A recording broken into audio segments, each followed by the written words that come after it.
Having got the lead so late, how much of a kick in the teeth is it to come away with parity? Of course, we are really disappointed. We should have take the one goal advantage to the next game, but we have our the next game in our home, and we'll try to win that game. Both of the goals tonight, of course, coming from mistakes from Andre Onana. Given the week that he's had, how damaging is that for him?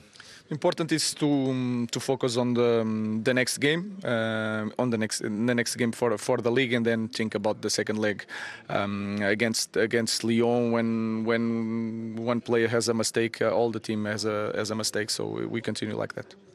Obviously, mistakes from goalkeepers are more damaging just because of the position they play. Does he retain your faith? Do you maybe need to think about changing goalkeepers for Sunday and for next week? No, we continue to do the same thing. Training, seeing the games, trying to choose the best 11 to win every match. Outside of that, what did you think of your side's performance overall tonight? I think we did well.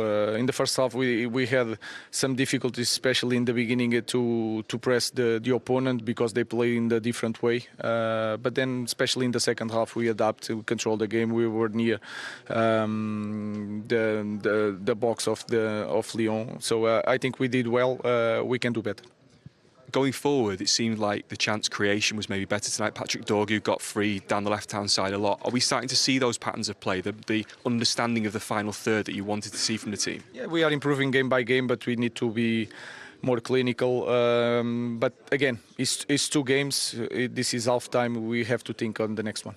So how do you become more clinical? Is it something you need to do? Is it something the players need to do? It's to put the ball in the net. That's all. So we are improving. Let's continue to think like that, to work. We have Premier League game Sunday against a top team, and then we have time to think about the second leg. So what can you take from tonight into that second leg? We are at the same level for the next game, so we have a game in with our fans. So we are giving all we have to go to the next stage. Thank you, Ruben. Thank you very much. Lenny, with the late goal conceded like that, what's the mood among the players? Yeah, of course. I think this is the worst moment to concede a goal like that. You know, I was winning 2-1. I think away this was a good score. You know, but we go with the draw and we'll try to win the game at home. Yeah. Is it more frustrating because it feels like up until that point in particular, as a team, you defended really well tonight? Yeah, we defended really well, but you know they are a good team, they are a good striker, so we need to be ready for everything. And unfortunately, we conceded the goal, and yeah. But among that, there was a nice moment for you with your first Manchester United goal. How much did you enjoy that? Yeah, of course. Didn't enjoy too much, no celebration, because it's normal, you know. You know, we want to win, so no time for celebration. And really happy to force my first goal. We don't have the win, but it's okay. Is that just instinct when you see the shot coming from Manuel Ugarte? It seemed like you reacted so quickly to nod it into the bottom corner. Yeah, honestly, it was really quick. You know, I don't even think about anything. Just put my head, try to score, and the goal was there, so it's good. You say coming away from home, going back to Old Trafford level is a good result. What do you think you can take from the performance out there this evening into the second leg next week? I think to be together like that, defend really well. I think we did really well. You know, it was compact. We tried to block every counter-attack, you know, things like that. We need to keep it and to give everything in Old Trafford. When you put in a performance like that away from home, does that give you more confidence that you can make it through into the semi-finals? Yeah, I think if you want the 2-1, we are more confident for sure. We concede this goal, you know, it's difficult, but we need to keep the heads up. And we didn't lose, so we can win at Old Trafford, of course. So we're 100% confident, yeah. Thank you, Lenny. Thank you very much. There are positives for Manchester United to take. Obviously, a draw away from home in Europe with a second leg to play isn't the worst result, but just in the way it happened, Paul, how different would that mood be in the dressing room when they could have been going back to Old Trafford with a 2-1 lead? Yeah, I think they've been very confident if they'd have won the game. Of course, it gives them a much better chance of going through. But if you look before the game, I think a draw would have been an acceptable result. Now, look, conceding the last minute is not ideal, and it does disappoint you. Of course it does when you're so close to winning the game. But look, Manchester United should go through this game and go in there. It's not a disaster. 2-2 is a really good result. Going away in Europe, anywhere in Europe, it's difficult. It's not an easy, and that wasn't an easy place to go tonight. And Lyon played well at times. Manchester United weren't quite at the best. They're going to have to be better next week. There's no doubt about that. But you'd have to make them favourites to go through. OK, let's focus on the positives for Manchester United. And that man we just heard from there, Lenny Yoro, was one of them, Karen, scoring his first Manchester United goal since joining the club. An unlikely goal scorer as well. What does he do well here? He reacts. I mean, I think Agate keeps it alive. The second phase, really important from set pieces there. Goalkeeper maybe should have caught it, but Yoro, brilliant because he has to turn his body. There's pace coming on it from Agate. You see it from this angle.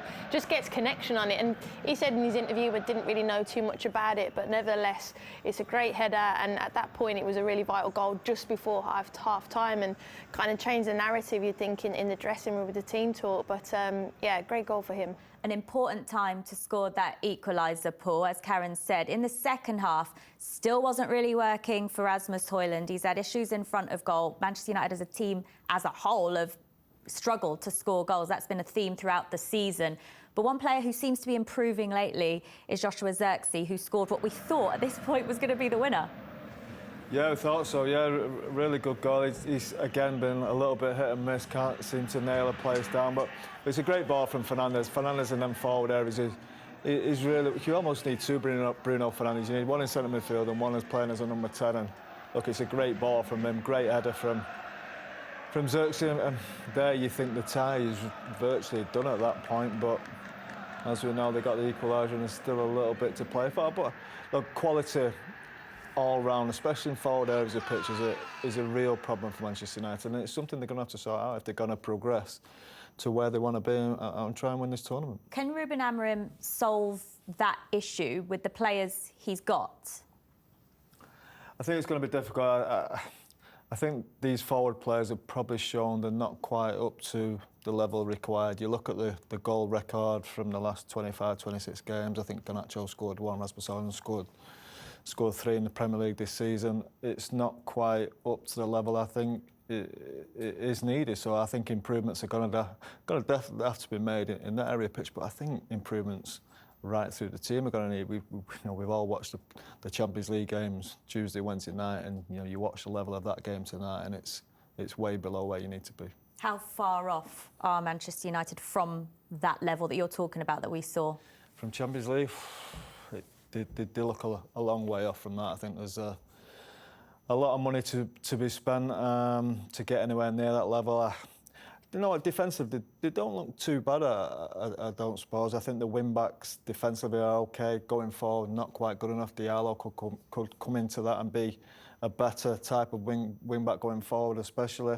They probably need another centre-half. I think De Ligt, and I think Yoro is starting to look the player that we expected he'd be.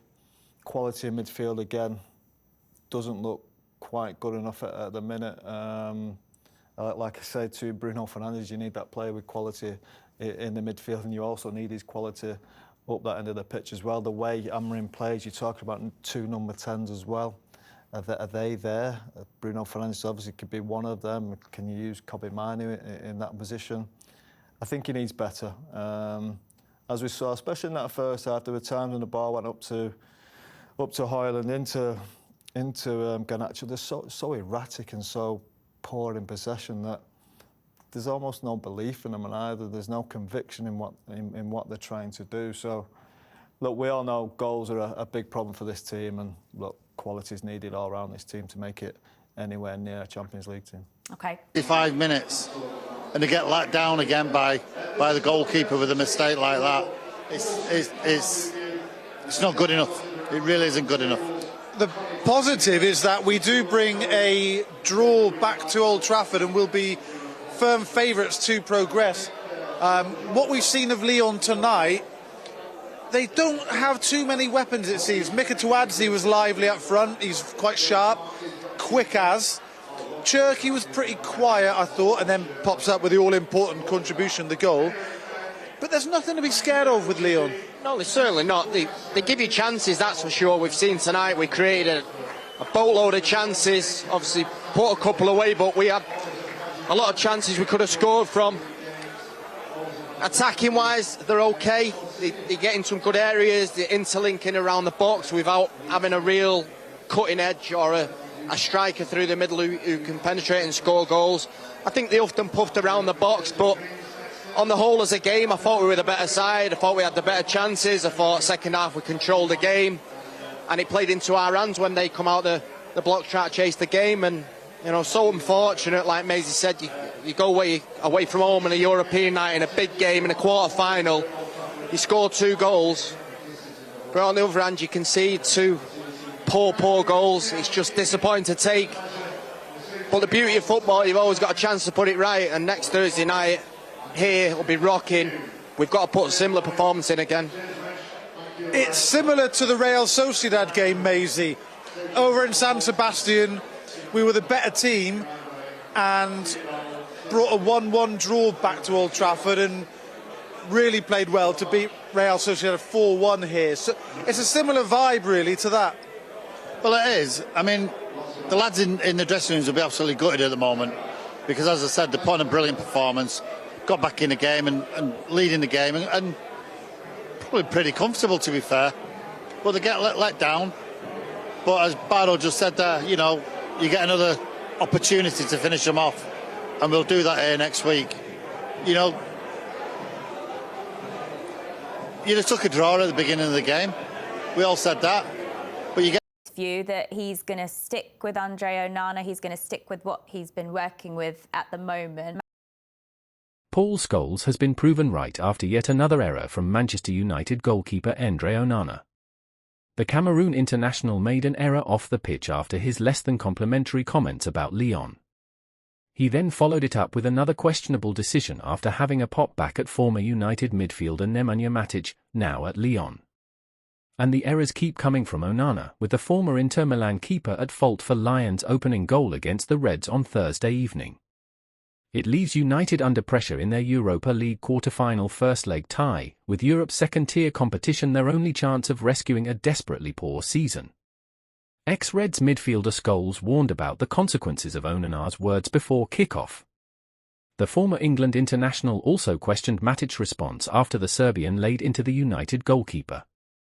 "I don't think it was something I would have done or we as a team would have done. Try and provoke a team saying you're better than them is not something that's very wise," Scholes said on TNT Sports. "They have to perform now. We know what's been said, and I think Matic reacted slightly, a little bit too aggressively towards him. But look, I don't mind that a bit of needle between the two teams. That's gonna happen in games. They just both have to prove that. They're gonna have to get the right result at the end of the night." Thankfully for United, Lionel Yoro went on to equalise after Onana's error in the 25th minute. Scholes added at half-time, "Hes probably wishing he kept his mouth shut before the game, I would have thought. It's a really bad mistake, a good ball, the lad gets across the front post, we thought it could have been offside but Yoro plays him on. From then on I don't know what the goalkeeper is trying to do. Hes trying to clear it, it bounces before him and it's an awful mistake from him.